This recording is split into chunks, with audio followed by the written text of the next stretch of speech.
आदरणीय बंधुओं, माताओं व मेरी प्यारी बहनों, राधे राधे। आपका हमारे इस YouTube चैनल पर बहुत बहुत स्वागत है। बंधुओं, आज हम इस वीडियो में अमावस्या तिथि पर सुनी जाने वाली अमावस्या की कथा सुनेंगे, जिसे सुनने सुनाने से देवी अमावस की कृपा से दुख दरिद्रता का नाश होता है, घर में सुख समृद्धि का वास होता है। कथा कहानी सुनने के बाद यदि आप हमारे चैनल पर नए हैं तो कृपया हमारे चैनल को सब्सक्राइब करें, बेल आइकन को प्रेस करें ताकि हमारी वीडियो की नोटिफिकेशन सबसे पहले आप तक पहुंचे। वीडियो को शेयर व लाइक भी जरूर करें। कथा कहानी के अनुसार एक गांव में एक ब्राह्मण और ब्राह्मणी रहते थे। दोनों भगवान श्री हरि के भक्त थे। घर में किसी वस्तु की कोई कमी नहीं थी, परंतु उनके कोई संतान नहीं थी। यही उनके दुख का कारण था। एक दिन ब्राह्मण ने ब्राह्मणी से कहा, मैं वन में भगवान की भक्ति के लिए जाता हूँ, शायद वे प्रसन्न होकर हमें संतान सुख का आशीर्वाद दे दें।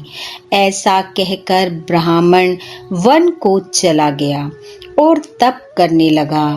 तप करते करते ब्राह्मण को काफी समय बीत गया और एक समय उसके मन में यह विचार आ गया कि उसे अपना जीवन समाप्त कर लेना चाहिए। ऐसा सोच ब्राह्मण ने अपने आप को समाप्त करने के लिए वृक्ष पर रस्सी से फांसी का फंदा बना लिया।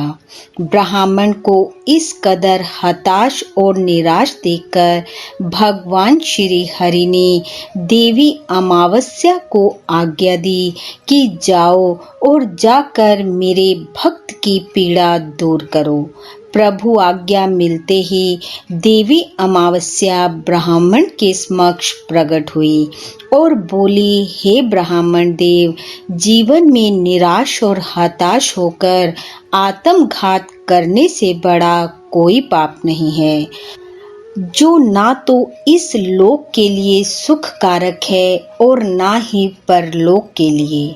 मांगो, तुम क्या मांगना चाहते हो, मैं हरि की आज्ञा से तुम्हारी इच्छा अवश्य पूरी करूंगी।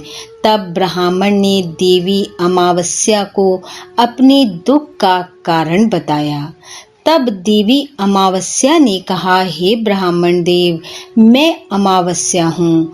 तुम घर जाओ और अपनी पत्नी से कहो कि वह मेरे नाम से व्रत करे, दान पुण्य करे, अन्न धन व वस्त्र का दान दे।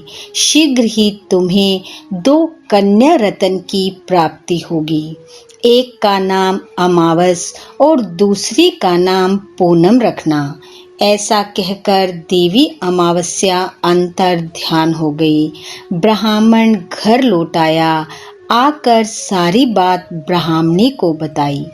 ब्राह्मणी ने ब्राह्मण के बताए अनुसार अमावस्या तिथि का व्रत रखा, अन्न धन व वस्त्र का दान किया।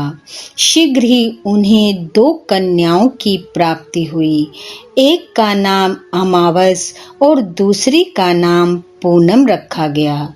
दिन प्रतिदिन कन्याएं ऐसे बढ़ने लगी जैसे शुक्ल पक्ष का चंद्रमा बढ़ता है।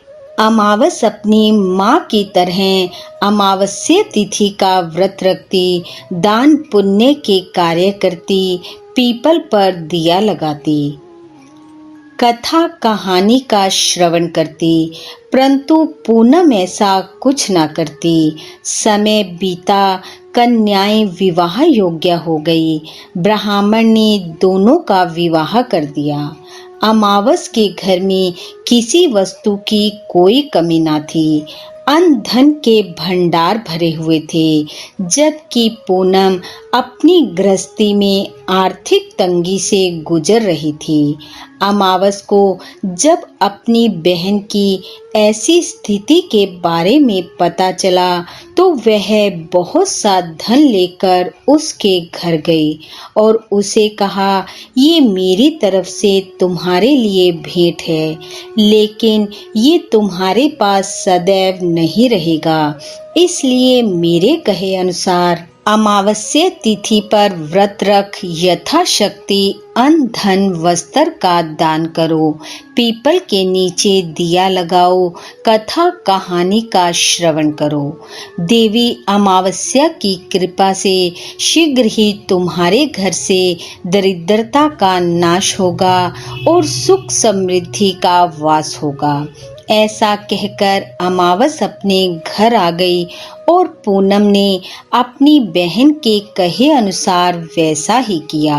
वर्ष भर के भीतर देवी अमावस्या की कृपा से पूनम के घर भी वैसे ही सुख समृद्धि और खुशहाली हो गई जैसी कि अमावस के घर थी। बोलो विष्णु भगवान की जय। देवी अमावस्या की जय। हे अमावस्या माता, जैसी कृपा आपने उन दोनों बहनों पर की वैसी सब पर करना। इस कथा कहानी को सुनने वाले सुनाने वाले सब पर अपनी कृपा बरसाना, दुख दरिद्रता का नाश करना, सुख समृद्धि का वास देना। इन्हीं शुभकामनाओं के साथ आप सबका बहुत बहुत धन्यवाद। राधे राधे।